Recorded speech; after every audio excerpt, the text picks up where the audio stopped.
Hey folks, Larson Halleck here. Are you a fan of Larson Halleck and the Barbaric Gentleman? Of course you are, otherwise you wouldn't be watching this video. So if you want to support me, you can go on my Patreon, patreon.com/Larson Halleck, and give me some money. Also visit paypal.me/Larson Halleck to give me money. You can also buy my book, visit my website, or go to my Twitter and Gab. If you support me enough, I'm gonna make Larson Halleck the movie, in which me and my friends will play grab ass in a public park for 5 hours and thoroughly embarrass ourselves. All I need is $90,000 to do it. And now, our scheduled programming.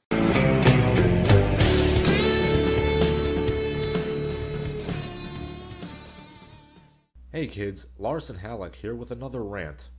Let's talk about rape. It's apparently all the rage nowadays, with the shrieking yentos that run our culture never ceasing to stop talking about the awfulness of our rape culture and the rapisphere of modern rape America. And while greatly exaggerated thanks to paranoia and hysteria, there is some truth to that. The recent revelations coming out of Hollywood with the old casting couch suggest that, at the very least, some industries do have a problem with sexual harassment and assault. And that's despite the constant exhortations for us to listen and believe, and what have you.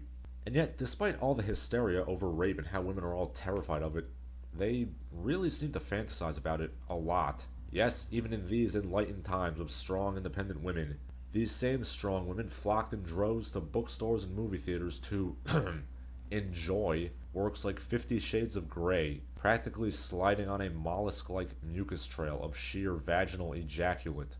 This is hardly a new thing. As I've pointed out previously, the 1919 novel The Sheik is essentially the same story as 50 Shades of Grey, except for the fact that the studly dark triad man is an Arab. And that too had a silent movie franchise, funded by millions of women with drenched panties. The reason I point this out is that, at the very least, a small subset of women love them some violent sexual fantasies. So the question is, why exactly is this the case? And of course, implicitly, how can you use these fantasies in a law-abiding manner to your sexual advantage? Researchers at the University of North Texas asked 355 undergraduates of all races and socioeconomic backgrounds whether they had various types of rape fantasies of both heterosexual and homosexual variants, and 2/3 of the women said that they at least occasionally did so.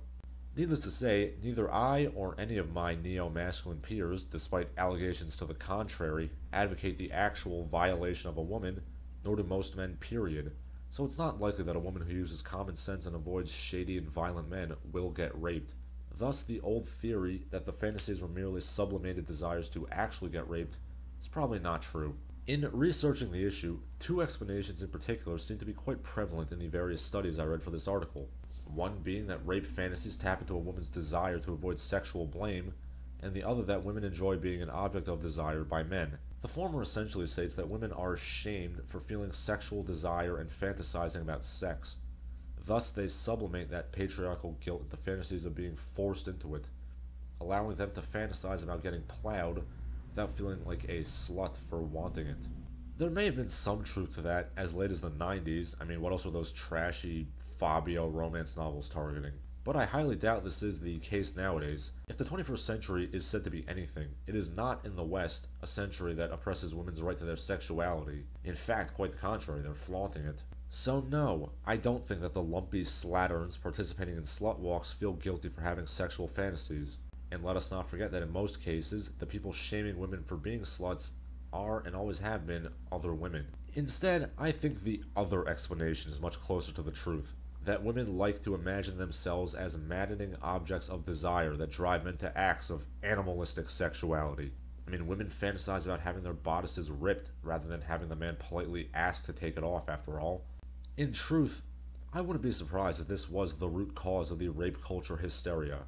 Now, while there is an element of wanting to control male sexuality, in the same way that powerful men in the past made up lies about chastity to control female sexuality, I feel that women believe in rape culture because they want to believe in it. If we live in a culture where rape is common and celebrated, well, then that means that the streets are just teeming with sweaty, brutal men frothing at the mouth, fighting tooth and nail to take yon fair damsel over the nearest table. Now let's get back to the other topic I discussed, using rape fantasies to your legally sound advantage. Before we get to that, we first have to list one more possible explanation for them, which is my own theory that kind of ties into the last one. My theory is that a rape fantasy is essentially an extreme exaggeration of what you want in your sex life. What I mean by this is the fact that intellectually, women don't want to be beaten down and violated, but emotionally, and more importantly, vaginally, they certainly don't want a meek, mewling soy eater who gives them boring sex. Indeed, being the latter is worse than being the former. Women will leave a boring, pathetic beta male long before they leave an abuser. No, I am not advocating you abuse women. What they want in reality is sex that's high energy and rough, but not actually violent. So, how do you use the rape fantasy to your advantage? Well, it's simple. Get a little rough and wild in the bedroom. Use acrobatic and aggressive maneuvers, such that I've written about. Perhaps do a rape role play. The key to remember is this: do not be a boring beta male in bed. If you remember that women have fantasies about idealized, yet extremely aggressive sex, modulate it a little bit and use it to keep the women coming back. If women do have this psychological quirk, and studies suggest they do, why not use it to both your and her mutual benefit?